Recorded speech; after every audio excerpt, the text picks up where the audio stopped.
할렐루야. 우리는 나팔절이 무엇을 말하는지에 대해서 상고할 시점에 이르렀습니다. 나팔절이 무엇을 말하는지 아는 것은 절기와 휴거와의 관계를 밝히는 데 있어서 중요합니다. 아직 나팔절은 이루어진 적이 없는 여호와의 절기이기 때문에 앞으로 다가올 일에서 이것이 어떤 사건을 예표하고 있는지를 정확히 읽어내야 할 것이기 때문입니다. 데살로니가전서 5장 2절로 4절에 주의 날이 밤에 도적같이 이를 줄을 너희 자신이 자세히 알미라. 저희가 평안하다 안전하다 할 그때에 잉태된 여자에게 해산 고통이 이름과 같이 멸망이 호련히 저에게 이르느니 결단코 피하지 못하리라. 형제들아 너희는 어둠에 있지 아니하매 그날이 도적같이 너희에게 임하지 못하리니. 여기서 말씀하시기를 주의 날이 이를 때는 멸망이 호련히 온다고 하였으므로 이것은 휴거를 말하는 것이 아닙니다. 왜냐하면 휴거 때는 그리스도인들은 위로 올라갈 것이며 비그리스도인들은 아직 멸망이 온 때가 아니기 때문입니다. 그때는 비그리스도인들이 아직 주님을 받아들일 시간이 있습니다. 그러므로 여기서의 말씀이 말하는 때는 휴거 때가 아닌 주님의 지상 재림 때입니다. 여기서 어둠에 있지 않은 자들에게는 주의 날이 도덕같이 이르지 아니한다고 했습니다. 따라서 신실하게 주님을 따른 자들은 주의 날이 이르기 전에 휴거될 것입니다. 5장 5절로 6절은 너희는 다 빛의 아들이요 낮의 아들이라 우리가 밤이나 어둠에 속하지 아니하나니 그러므로 우리는 다른 이들과 같이 자지 말고 오직 깨어 근신할지라. 낮의 아들 중에 오직 깨어 근신한 자는 휴거될 것입니다. 그러나 또한 낮의 아들이라도 깨어있지 않은 경우에는 휴거되지 못하고 밤에 도적이 오는 것처럼 주의 날이 그에게 이를 것입니다. 누가복음 21장 34절로 36절 말하겠습니다. 너희는 스스로 조심하라. 그렇지 않으면 방탕함과 술취함과 생활의 염려로 마음이 둔하여지고 뜻밖의 그날이 덫과 같이 너희에게 임하리라. 이날은 온 지구상에 거하는 모든 사람에게 임하리라.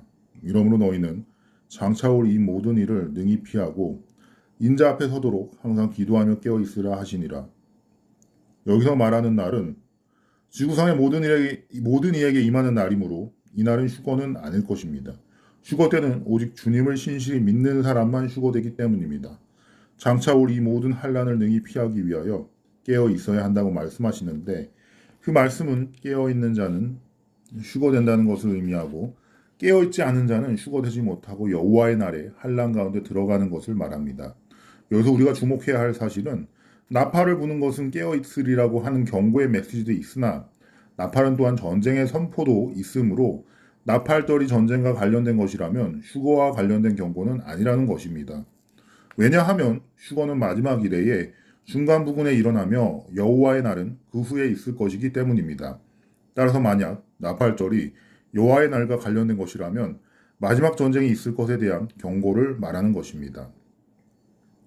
마태복음 24장 29절로 31절 말하자면 그날 한란 후에 즉시 해가 어두워지며 달이 빛을 내지 아니하며 별들이 하늘에서 떨어지며 하늘의 권능들이 흔들리리라. 그때 인자의 징조가 하늘에서 보이겠고 그때 땅의 모든 족속들이 통곡하며 그들이 인자가 구름을 타고 능력과 큰 영광으로 오는 것을 보리라. 저가 큰 나팔 소리와 함께 천사들을 보내리니 저희가 그 택하신 자들을 하늘 이 끝에서 저 끝까지 사방에서 모으리라. 이 말씀은 한란 후의 상황이므로 분명히 휴거가 일어난 후의 상황입니다. 여기는 땅의 모든 족속들이 통곡하며 주님께서 오시는 것을 안다고 하였으므로 휴거를 말하는 것이 아닙니다. 따라서 이 상황은 휴거 후 나팔 소리가 나면서 주님께서 지상재림하실 것으로 말합니다. 그래서 지상재림 시에 택하신 자들을 다시 모으신다고 하셨으므로 이 자들은 휴거되지 못하고 땅에 있던 자들입니다.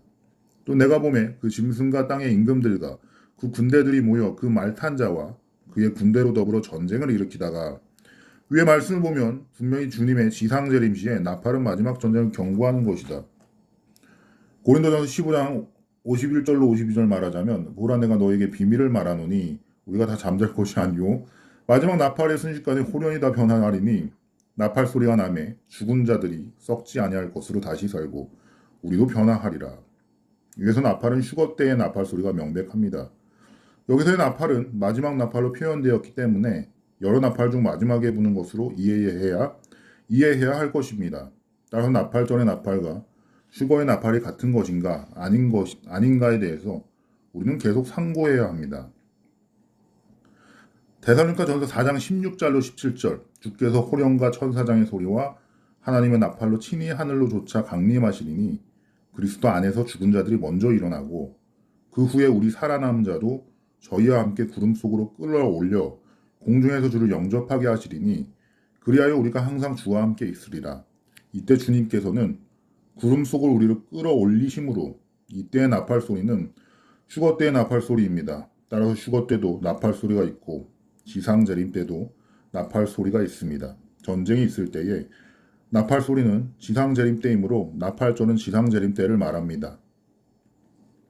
계속 19장 19절로 21절 말하면 또 내가 보매 그 짐승과 땅의 임금들과 그 군대들이 모여 그 말탄 자와 그의 군대로 더불어 전쟁을 일으키다가 짐승이 잡히고 그 앞에서 이적을 행하던 거짓 선지자도 함께 잡혔으니 이는 짐승의 표를 받고 그의 우상에게 경배하던 자들을 이적으로 미혹하던 자라.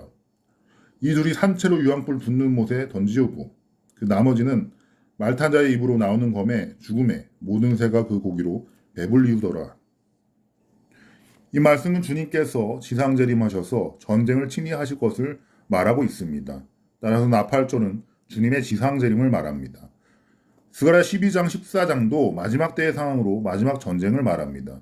주님께서 지상재림하셔서 그 전쟁에서 이스라엘을 승리로 이끄실 것입니다. 나팔절은 주님의 지상재림에 대한 예행 연습입니다. 이상으로 오늘 말씀 마치도록 하겠습니다.